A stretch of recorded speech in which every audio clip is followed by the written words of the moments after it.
गणेशपुराणं क्रीडाखण्ड अष्टचत्वारिंशोऽध्यायः। कीर्तिप्राप्तं वरदानम्। मुनिरुवाच त्यक्तं राज्यमिति ज्ञात्वा निजं रूपं समाश्रितः अवसत्सर्वलोकानां ढुण्डिस्तत्रार्थदायकः। दूतं च प्रेषयामास शीघ्रमागम्येतामिति शङ्कराय महाबुद्धिस्ततः सहर्षनिर्भरः। आरुह्य वृषभं देवो ययौ वाराणसीं पुरीं दिव्यवादित्रनिर्घोषैः स्वगणैः परिवारितः। जैगीषव्यं निराहारं वल्मीकमिव संस्थितम् अनुगृह्य ययोडुण्डिं प्रणम्य च उवाच तम्। शिव उवाच त्वमेव विश्वेश्वर विश्वरूप विश्वं सृजस्यसि पासि देव। शुभाशुभं कर्म निरीक्ष्य तस्य ददासि भोगं विविधं गणेश। ब्रह्मापि सृष्टिं कुरुतेऽङ्गितात्ते तद्रक्षणं चैव हरिस्तताहम्। संहारकारी चराचरस्य विभागकृत्यं ये गुणत्रयस्य तव प्रसादाद्धीररब्जजोऽपि शिवश्च शक्तो निजकर्मसिद्ध्यै। त्वया विना वेदविधिर्वृथा स्यात् त्वदीयशक्त्या सुरशत्रुनाशः। अनन्तशक्तिप्रकृतिपुरा त्वां समर्च्य दुष्टं महेशं जघान। यच्छ्वासनिर्धूतनगप्रपात भीतं जगत्कृत्स्नमिदं ररक्ष। त्वमप्रमेयो किल लोकसाक्षी त्वमव्ययकारणकारणं च। वेदा विकुण्ठास्त्वयि सर्व एव शेषोधरावृत्तव भक्तितो हि त्वामेव नत्वा परिपूजयन्तः सन्तो यजन्ते मनसा स्मरन्तः। त्वयि एव भक्तिं परिकल्पयन्तो मुक्तिं भजन्ते परिवृत्तिहीना। अपेकरूपाङ्घ्रिविलोचनत्वम् अनेकशीर्षश्रुतिबाहुजिह्वः अनन्तविज्ञानघनो ह्यनेक। ब्रह्माण्डहेतो परमप्रकाशः तव प्रसादात् अविमुक्तमेतत् दृष्टं चिराद्यत्नवताखिलेश। मुनिरुवाच एवं स्तुत्वा पूज्य प्रार्थयामास शङ्करः। गतं विरह दुःखमे प्राप्य वाराणसीं पुरीम् इदानीं सर्वदा रक्ष मद्भक्तांश्च पुरीमिमां पुनः। विना प्रसादं तेन स्यात् काशीवास कदाचनः दण्डपाणेर्भैरवस्य तेऽपि यस्य कृपा भवेत् तारकं ब्रह्म तस्यान्ते दिशामि च न चान्यथा माघे मासी चतुर्थ्यां यो भौमवारे विधूदये अपूपैर्मोदकैरन्यैरुपचारैः प्रपूजयेत् संहृत्य तस्य सङ्कष्टं स्तोत्रपाठेन योऽनुयात् तस्यापि सकलान् कामान् यच्च लक्ष्मीम् अनेकधा य इदं प्रातरुत्थाय त्रिसन्ध्यं वापि भक्तितः पठेत् स्तोत्रं सकृद्वापि भक्तिर्मुक्तिश्च तस्य च अन्वेषयित्वा सर्वार्थान् विदधासि नृणामिह अतो ढुण्डीरिति ख्यातस्त्रिलोक्यां त्वं भविष्यसि ढुण्डीरित्येव तं नाम मुक्तिदं पापनाशनम्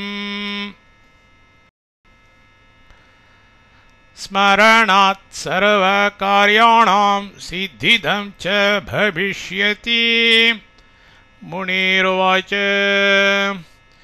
एवमुक्त्वा स्थापयात् स गण्डकीयशिलाकृताम् मूर्तिं ढुण्ढेर्महादेवः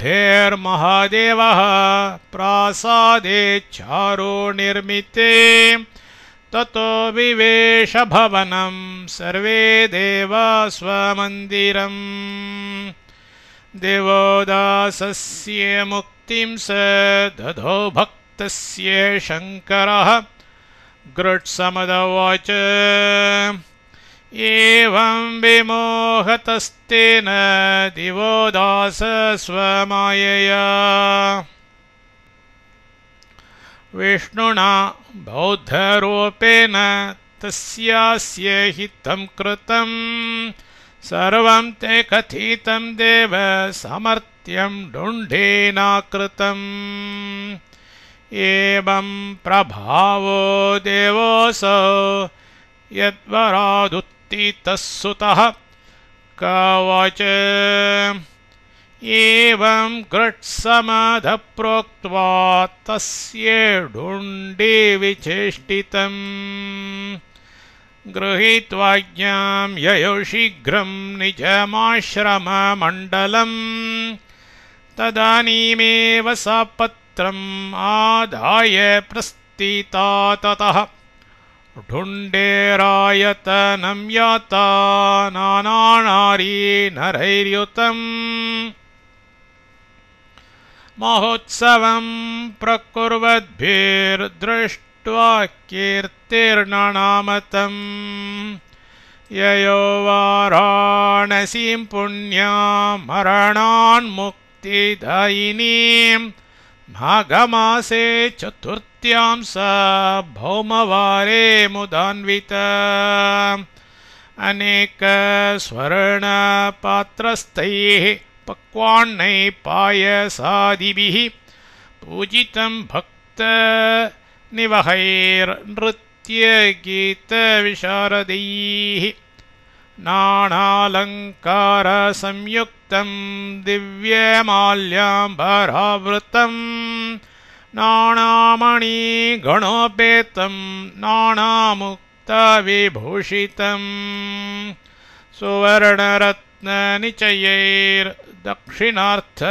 सुवर्णरत्ननिचयैर्दक्षिणार्थनिवेदितैः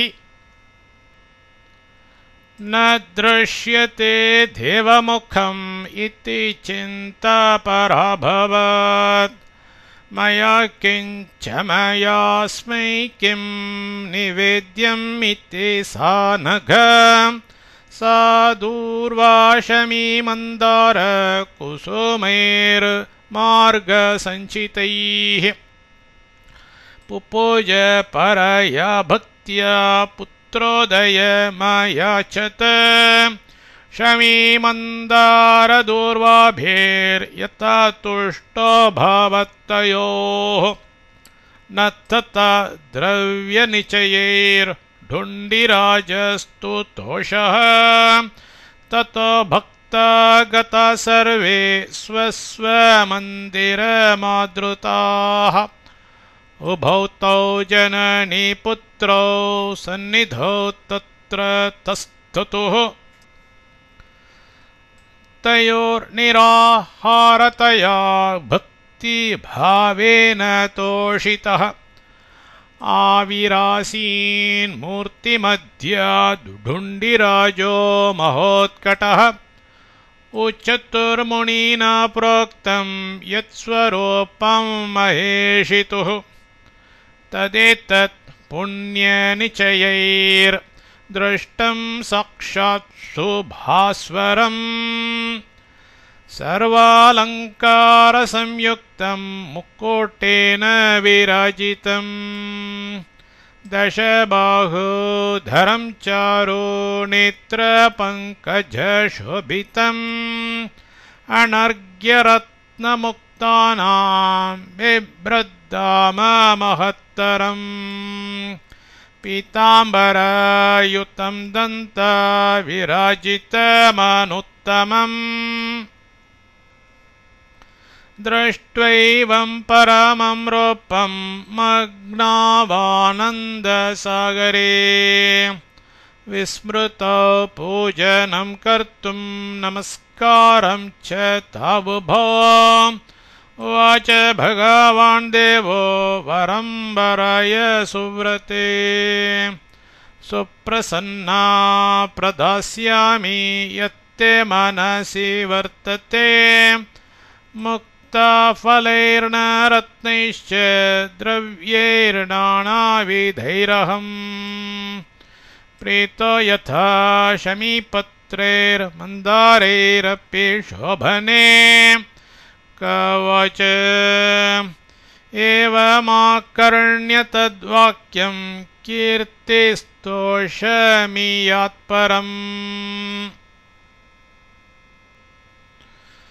देहभावं समासाद्य जगादद्विरधाननम् किं स्त्रियावचनं कार्यं सर्वज्ञे सर्वरूपिणी आज्ञयात् तथाप्युचे सान्निध्याल्लब्धबोधय कीर्तिरुवाच निष्कलो निरहङ्कारो निर्गुणोऽसि जगत्प्रभुः पूर्णानन्द परानन्दः पुराणश्च परात्परः दिक्पालरूपी स्वमार्ग सारित्सागररूपवान् त्वमेव पृथिवी वायुराकाशस्तेज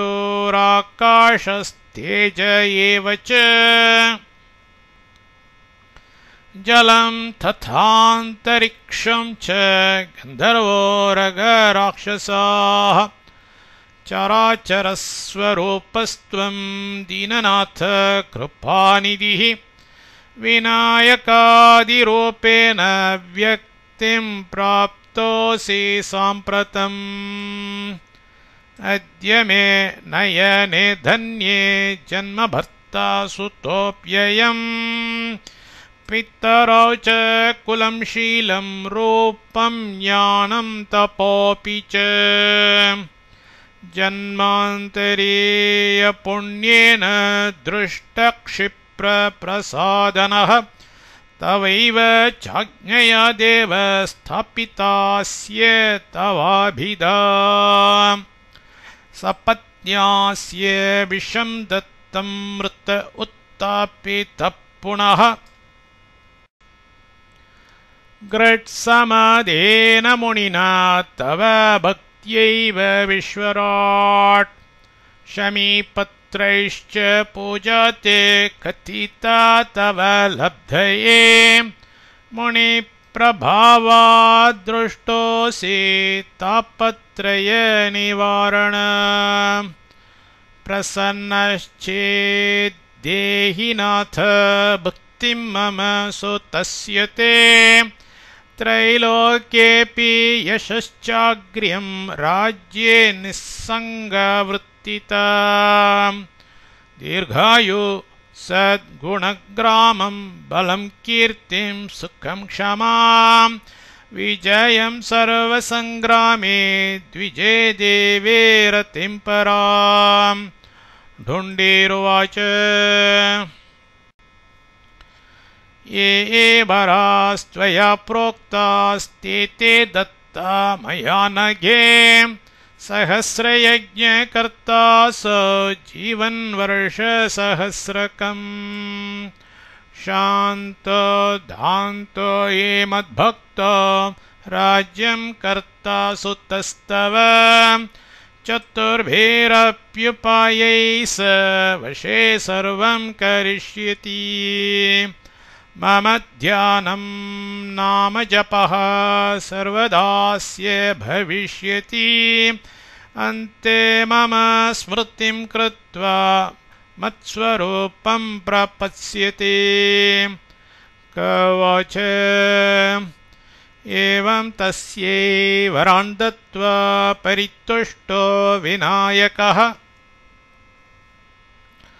ददौ स्वपरशुं तस्य परशुबाहुरिति स्फुटम् चक्रे नाम स्वयं देवस्ततश्चान्तर्हितोऽभवत् चक्रे नाम स्वयं देवस्ततश्चान्तर्हितोऽभवत् इति श्रीगणेशपुराणे क्रीडाखण्डे कीर्तिर्वरप्रदानं नामाष्टचत्वारिंशोऽध्यायः।